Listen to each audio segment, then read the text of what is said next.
Welcome, Whispers After Midnight. Tonight we step into one of the darkest and most disputed legends buried in American history.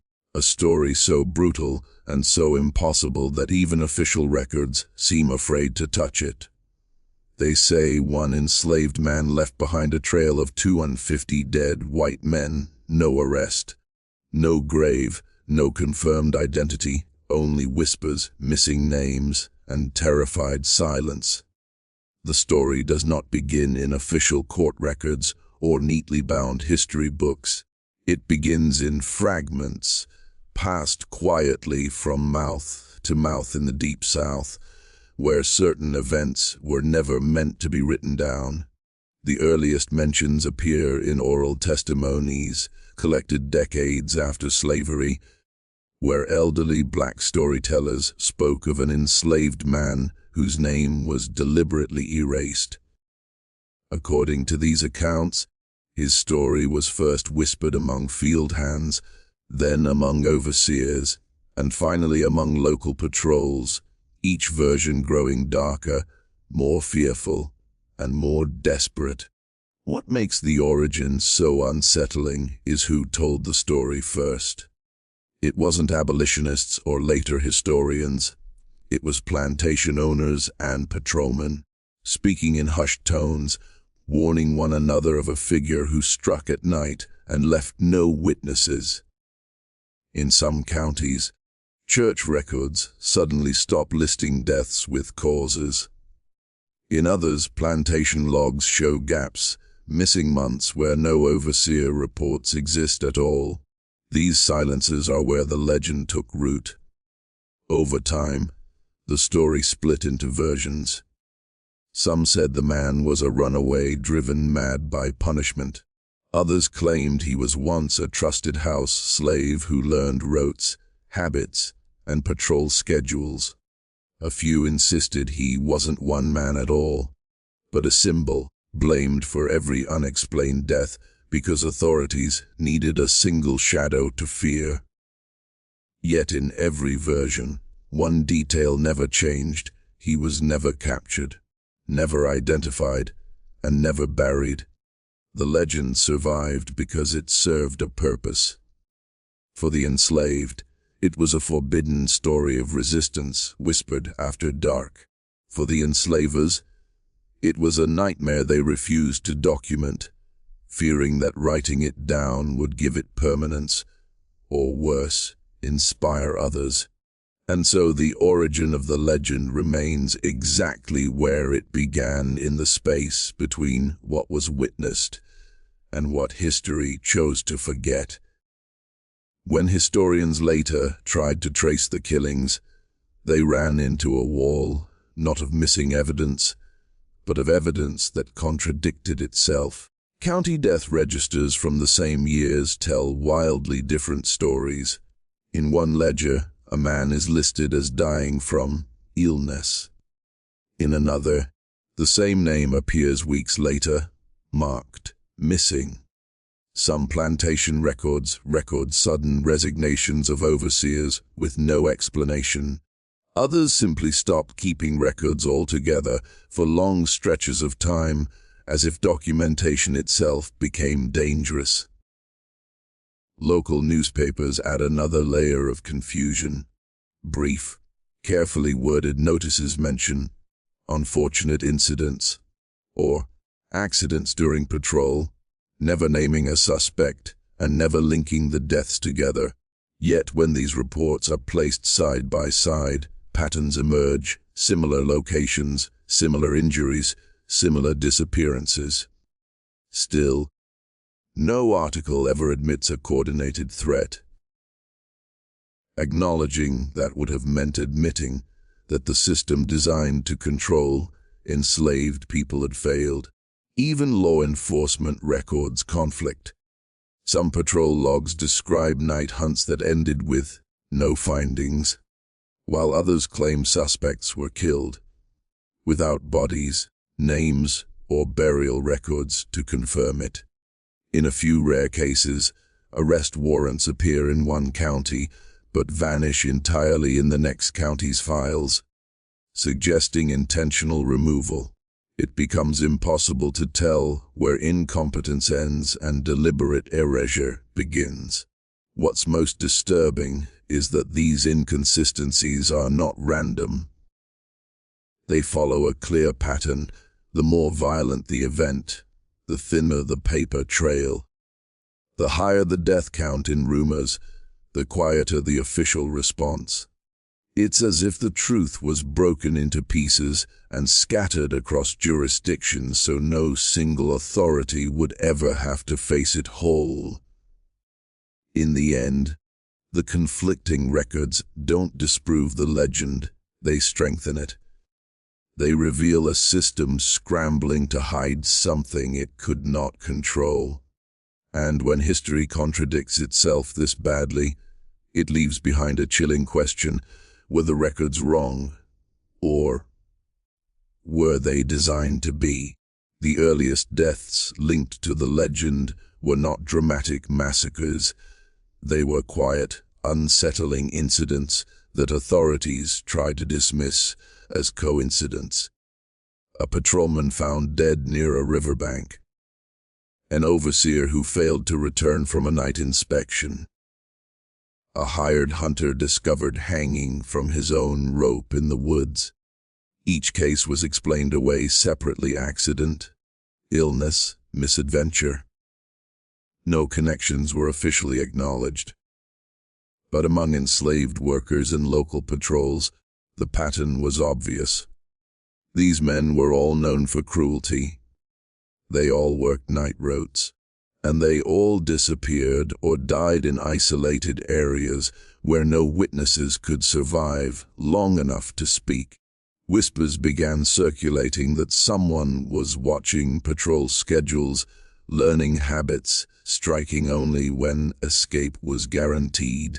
What terrified plantation owners was not just the deaths, it was how clean the scenes were. No weapons left behind. No tracks that could be followed for long.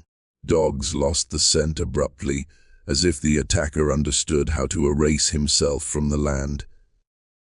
This was not random violence. It felt planned, deliberate, and patient. The first moment of true panic came when multiple deaths occurred within the same week across neighboring plantations. Patrols increased. Rewards were offered, yet nothing changed.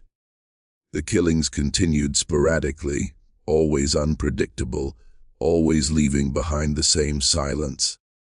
It became clear that whoever was responsible was not reacting emotionally, he was choosing his moments. These early incidents set the tone for everything that followed. Authorities realized they were dealing with something they couldn't publicly name. To admit an enslaved man was killing freely would shatter the illusion of control. So the first killings were buried under paperwork and excuses, while fear spread faster than truth. And that fear, more than any official report, is what marked the true beginning of the enigma. As the deaths mounted, something far more revealing than violence began to spread across the plantations. Panic disguised as routine. Owners ordered stricter curfews, patrols doubled their numbers, and night watches were extended. But publicly, nothing was wrong. No announcements, no warnings, no written acknowledgement that a threat even existed. The system relied on silence, and silence became its shield behind closed doors. That silence cracked. Overseers refused night duties. Patrolmen demanded higher pay or quit without explanation. Some plantations quietly rotated staff, moving men away from certain routes known only through rumor to be dangerous. Others canceled night inspections entirely, claiming weather issues or crop conditions. These were not strategic changes, they were fear responses. What's most striking is how the panic traveled faster than information. Plantations miles apart, with no official communication between them, began making identical changes at the same time. That could only happen if word was spreading informally, through taverns, churches, trading posts, passed between white men who were suddenly afraid to sleep. Yet none of them dared to say why. For the enslaved, the silence was just as loud. They noticed the shaking hands, the locked doors, the sudden absence of men who once ruled the night. They heard fragments of conversations abruptly cut short, and, in that quiet, the legend grew, not as a boast, but as a presence. Something was happening that the masters could not stop and could not admit. The silence wasn't just denial, it was strategy. Acknowledging panic would invite rebellion, copycats, or worse, proof that control was an illusion. So plantations chose collective amnesia. They erased names, altered schedules, and pretended order remained intact. But fear doesn't disappear when ignored. It seeps into everything. By the time the legend reached its peak, the panic was total, yet invisible. No proclamations, no confessions. Just a countryside holding its breath, pretending nothing was wrong, while knowing, deep down, that something had already slipped beyond control. As the legend spread, a new question quietly took over every whispered conversation. Was the number exaggerated or deliberately buried? The figure of 250 deaths sounds impossible on its face, and that is exactly why some historians later dismissed the entire story as myth. But on the plantations, the debate was never about whether killings happened. It was about how many were allowed to be acknowledged. Exaggeration and suppression worked side by side. Among the enslaved, numbers grew larger with each retelling, not to glorify violence, but to give shape to fear and hope. A single man standing against an entire system needed to feel larger than life. Meanwhile, among authorities, the opposite happened. Deaths were minimized, relabeled, scattered across counties, or attributed to accidents and disease. One death became none. 10 became unrelated incidents. What makes the 250 figure so unsettling is that it appears only in oral histories and private correspondence, never in public records. That doesn't automatically make it false, it makes it inconvenient. A number that large would force uncomfortable questions. How could one enslaved man evade capture for so long? How deep was the failure of patrols? How many people knew and said nothing? Some scholars believe the number is cumulative, not one man killing 250 in a short span, but a long, running series of deaths blamed on a single shadow because authorities needed a name for chaos. Others argue the count includes men who disappeared, fled, or were quietly relocated, their deaths absorbed into rumor because no one wanted to clarify the truth. In the end, exaggeration and suppression distort history in opposite directions, yet arrive at the same result: uncertainty. The exact number may never be known, but the obsession with disproving the figure often misses the point. Even a fraction of that count would represent a total collapse of control, and that is what both sides understood. The legend survives not because of a number, but because history left a vacuum where answers should have been. And when truth is hidden long enough, numbers stop being statistics and start becoming symbols of fear, resistance, and a past that refuses to stay buried. Slave patrols were meant to be the final line of control, the armed presence that hunted runaways, enforced curfews, and crushed resistance before it could spread. In this legend, however, they become something else entirely, the first proof that the system was failing. The earliest fears didn't come from plantation owners, but from patrolmen who realized they were being watched, studied, and avoided. Patrol logs from the period, where they exist, reveal subtle changes. Routes were altered without explanation. Night schedules became irregular. Some entries grow vague, noting only that patrols returned early or found nothing unusual. In private letters, however, patrolmen complained of shadows moving just beyond lantern light, of dogs losing scent suddenly, of the uncanny feeling that someone always knew where they would be before they arrived. What truly rattled the patrols was the reversal of roles. They were used to hunting men who ran in desperation. This was different. Whoever they were facing chose the terrain, chose the time, and chose the targets. Patrols began traveling in larger groups, but that didn't help.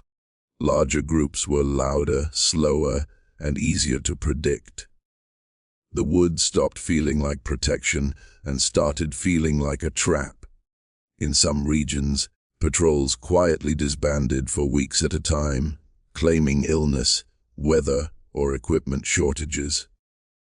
In others, patrol leaders rotated constantly, as if no one wanted to remain in charge long enough to be blamed. When deaths occurred, patrols often arrived late, or not at all. Fear had crept into the very force designed to eliminate it. The most telling detail is what never appears a successful capture. Not once do records clearly show a patrol cornering, identifying, or killing the supposed man responsible. That absence speaks louder than any rumor. Whether the legend describes one man or many, the patrol's failure exposed a terrifying truth: that power built on intimidation collapses the moment fear changes sides. By the time the story reached its peak, slave patrols were no longer symbols of control. They were symbols of uncertainty, armed men walking familiar paths, knowing that somewhere in the dark, someone else might be walking them better. When researchers finally turned to county records, hoping for clarity, they found something far more disturbing than brutality: absence. Names that should have been there, overseers, patrolmen, hired hunters, were simply missing, not crossed out, not marked deceased, just gone. In regions where every death was normally recorded with obsessive detail, entire individuals vanished from the paperwork as if they had never existed. In some counties, tax rolls list men one year and omit them the next with no explanation. In others, census data shows sudden gaps, households losing adult males without replacement, without relocation notes, without burial entries. These were not enslaved people, whose erasure was tragically common. These were white men whose disappearances should have triggered investigations, estates, and legal proceedings. Instead, the records fall silent. The pattern becomes clearer when timelines are compared. Many of the missing names align with the same years the legend claims the killings intensified. Even more unsettling, these disappearances cluster around patrol routes, river crossings, and forested boundaries between plantations, places where control weakened and witnesses vanished easily. It suggests not chaos, but selective forgetting. Some historians argue clerical error, but clerical error doesn't repeat itself across multiple counties, clerks, and decades. Others suggest families quietly moved away, yet migration records don't support that scale of movement. What remains is the most uncomfortable possibility: that names were intentionally removed to avoid questions no one wanted to answer. A missing name is more powerful than a recorded death. A death demands explanation. A missing name demands silence. And silence is exactly what the system needed to preserve the illusion of order. Each erased entry became another brick in a wall built to hide fear, failure, and loss of control. By the time the legend faded into myth, the logs had already done their work. They didn't deny the story, they emptied it of proof. And in that emptiness, the enigma survived, carried not by ink and paper, but by the unsettling knowledge that history can be altered simply by choosing who is allowed to be remembered. If records were thin, eyewitness accounts were even thinner, not because people didn't see anything, but because those who did rarely remained long enough to repeat it. In several oral histories, elders recalled men who claimed to have seen the attacker, or at least his aftermath, only to retract their statements days later, or disappear from the area entirely. What they saw was never officially recorded. What happened to them was never officially questioned. On plantations, enslaved workers spoke of guards who returned from night patrols shaken, muttering about a figure that moved without sound, or a man who seemed to appear where no one should be able to stand. Yet when questioned later, those same guards denied everything. Fear erased testimony faster than time ever could. To admit seeing something was to admit vulnerability, and vulnerability was dangerous. White witnesses fared no better. A few second-hand letters reference men who claimed to have seen him near river crossings or forest edges, only to be dismissed as drunk, hysterical, or lying for attention. Shortly afterward, their names vanished from correspondence. Some relocated suddenly. Others were never mentioned again. Whether they were silenced by threat, shame, or worse remains unknown. What's chilling is that the accounts don't vanish randomly. They disappear after aligning too closely. Descriptions repeat across unrelated stories the same posture, the same stillness, the same way the figure avoided light. When multiple people begin describing the same thing, the risk shifts from rumor to confirmation. That is usually the moment the trail goes cold. History is built on witnesses. When witnesses disappear, history becomes guesswork.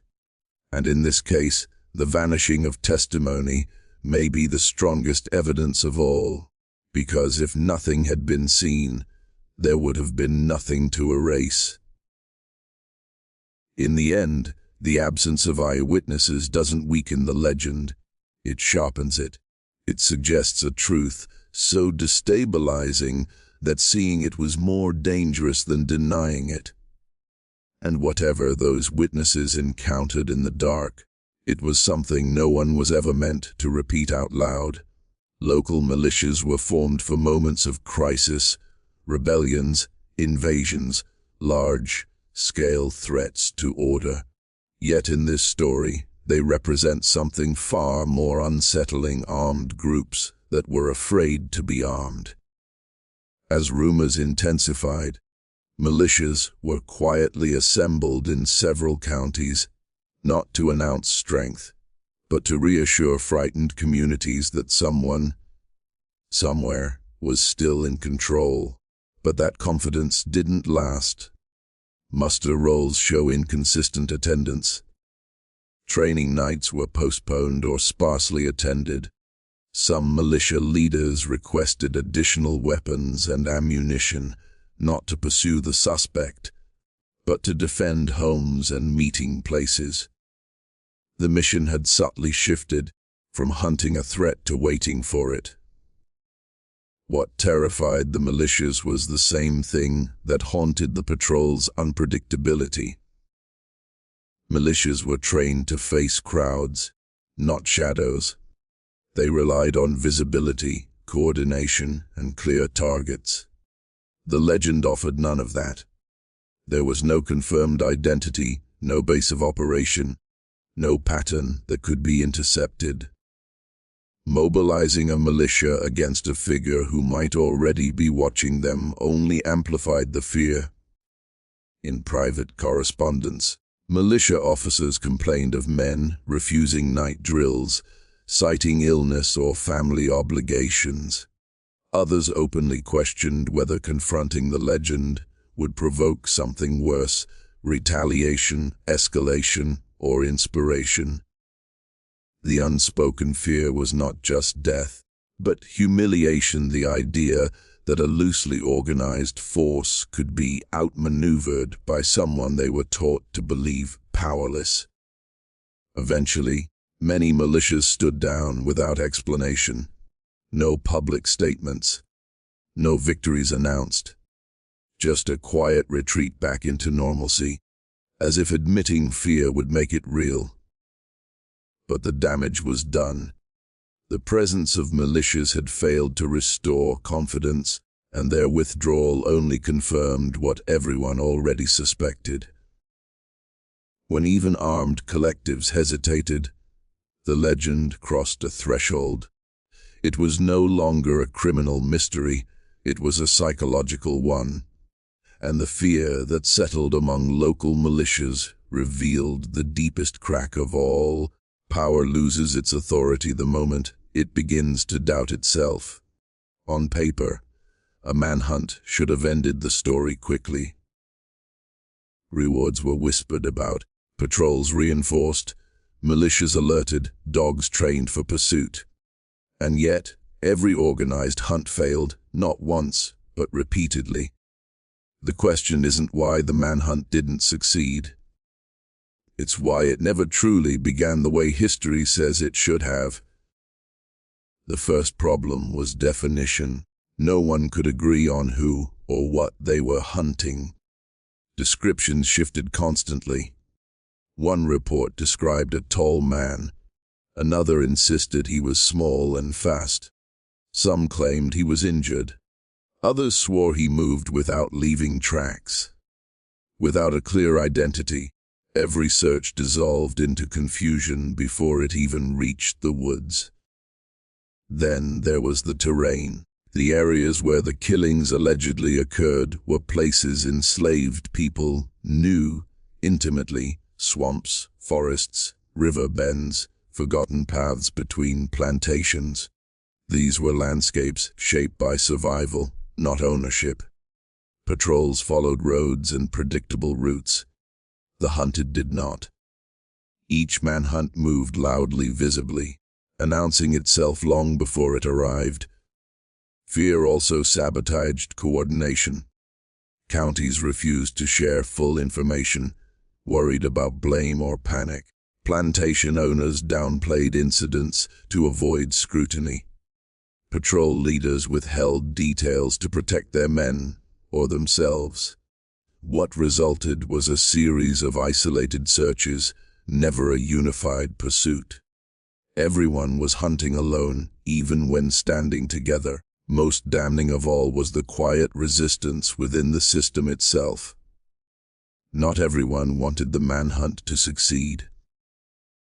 Capturing the figure would mean trials, testimony, and public acknowledgement of failures no one could afford to expose.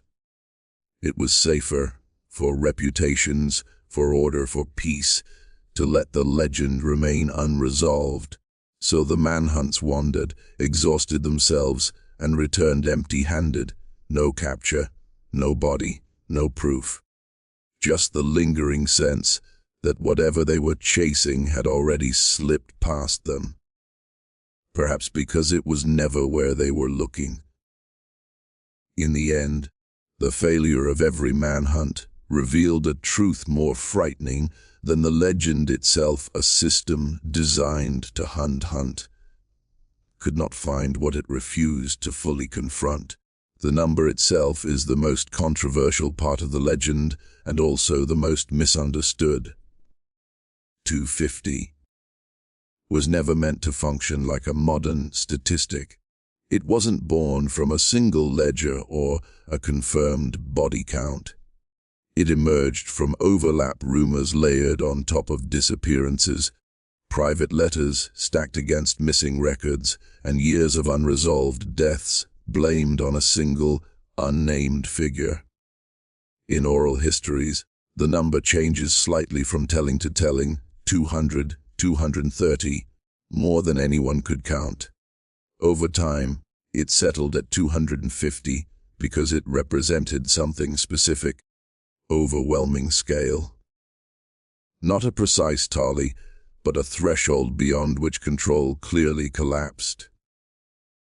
Once the number reached that height in the collective imagination, it no longer mattered if it was exact. It meant the same thing either way. This was not an isolated threat. There's also a practical explanation. Deaths and disappearances attributed to the legend span multiple counties and many years. When researchers aggregate missing patrolmen, vanished overseers, unexplained militia losses, and men quietly removed from roles, the cumulative total becomes disturbingly large. The number 250 may represent the sum of what could no longer be individually explained, only collectively feared. Authorities had every incentive to challenge the figure. Declaring it exaggerated allowed them to dismiss the story as folklore. Yet they never publicly replaced it with a lower, correct number. That silence is telling. If the real count was small, it would have been safer to say so. The refusal to clarify suggests the truth was not reassuring. In the end, the power of 250 lies not in arithmetic, but in symbolism. It marks the point where denial stopped working, where deaths could no longer be written off as coincidence, where whispers became too loud to ignore.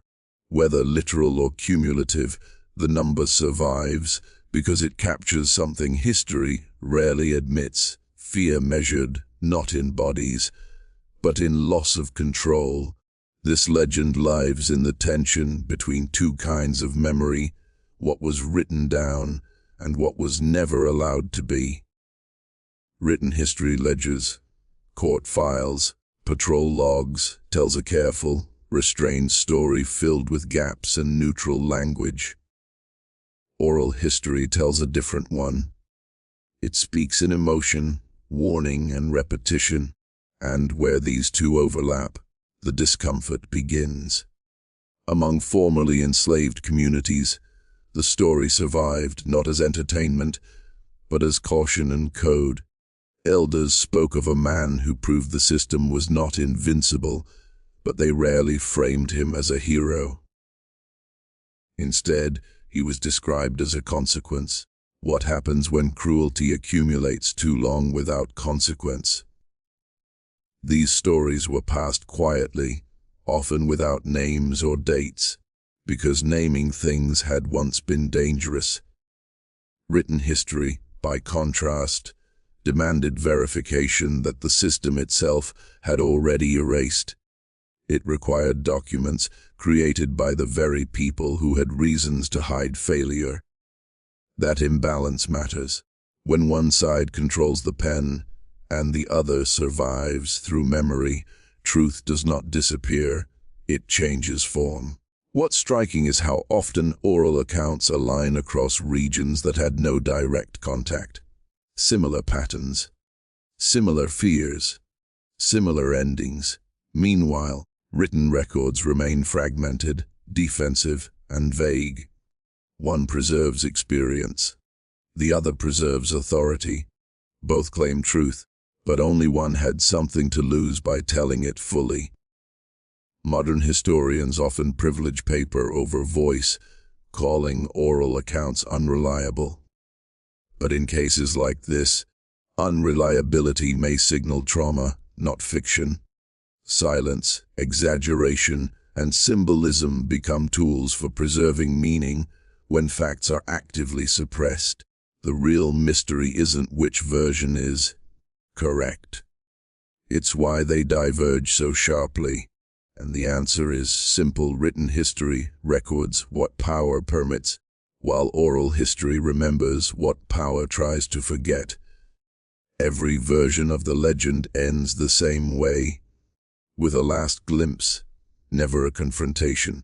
The so-called final sighting is not dramatic, not violent, and not even clearly witnessed. It's described as a moment of sudden awareness, when patrols and militias realized the presence they had been chasing was already leaving.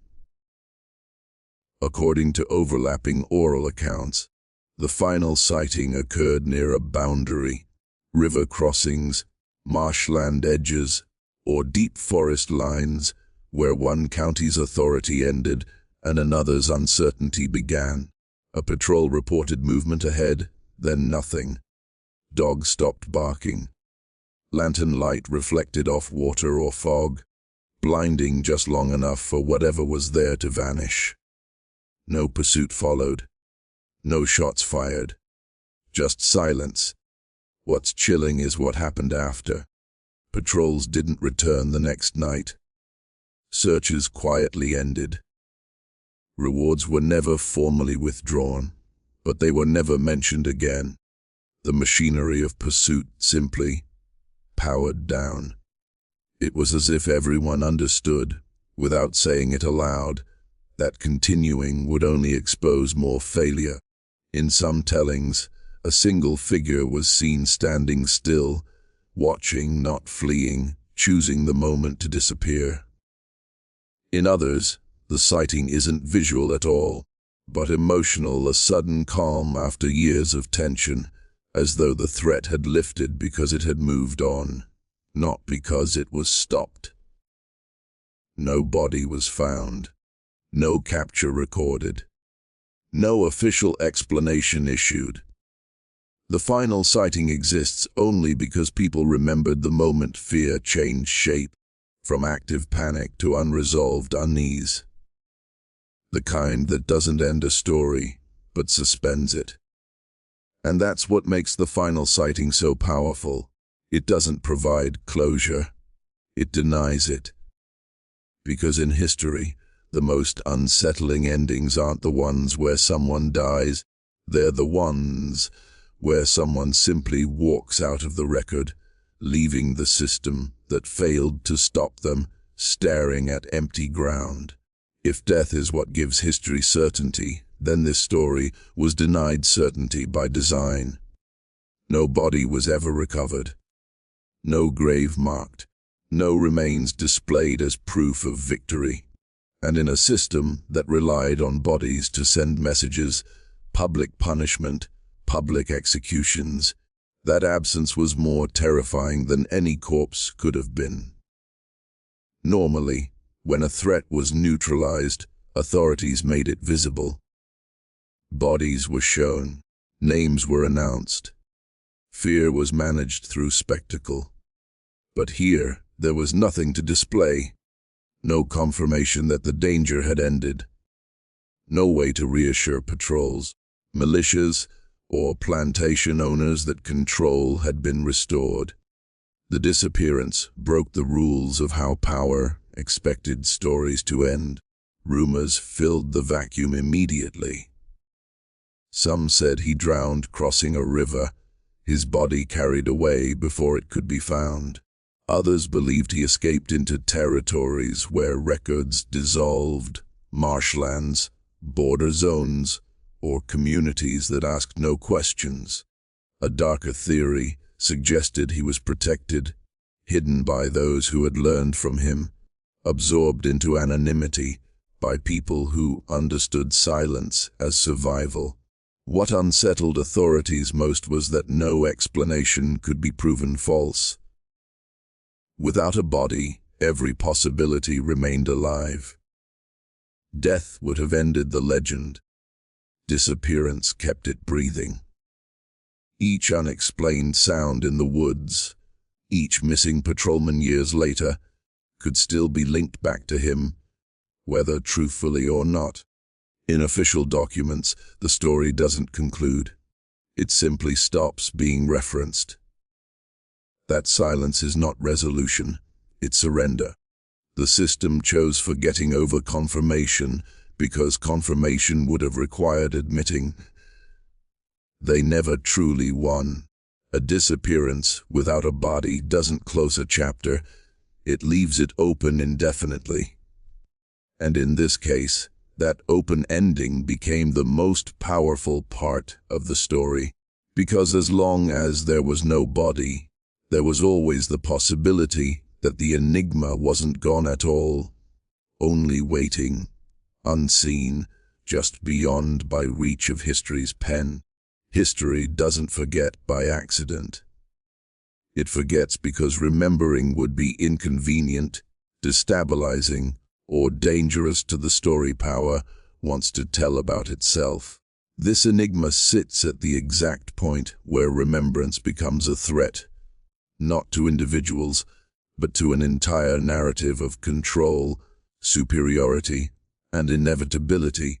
To acknowledge this story fully would require admitting that the system of slavery was not just cruel, but fragile. That it could be shaken, not by armies or laws, but by someone it claimed to own. That fear once flowed upward instead of down. Written history, shaped by those who survived with authority intact, had no room for a story that inverted the hierarchy so completely. There's also the problem of proof. History favors conclusions, arrests, trials, executions, bodies. This story offers none of that. It ends without permission, without closure, and unresolved stories are dangerous because they invite questions about complicity, silence, and who benefited from forgetting. It was easier to label the legend exaggeration than to investigate why so many records went quiet at the same time. Even modern scholarship hesitates. To pursue the story seriously risks blurring the line between myth and archive, between memory and documentation. But that discomfort is the point. Some truths survive only where documentation fails, because documentation itself was part of the control mechanism. So history refuses to remember, not because the story lacks weight, but because it has too much. Remembering it would mean accepting that power once lost its grip, that fear once changed direction, and that the past is not as orderly as textbooks suggest. And yet, the story persists, in whispers, in gaps, in questions that refuse to settle. Because history can ignore a legend, but it cannot erase the reason that legend was born. And as long as those reasons remain unresolved, the enigma will always exist just outside the official record, remembered not by ink, but by unease.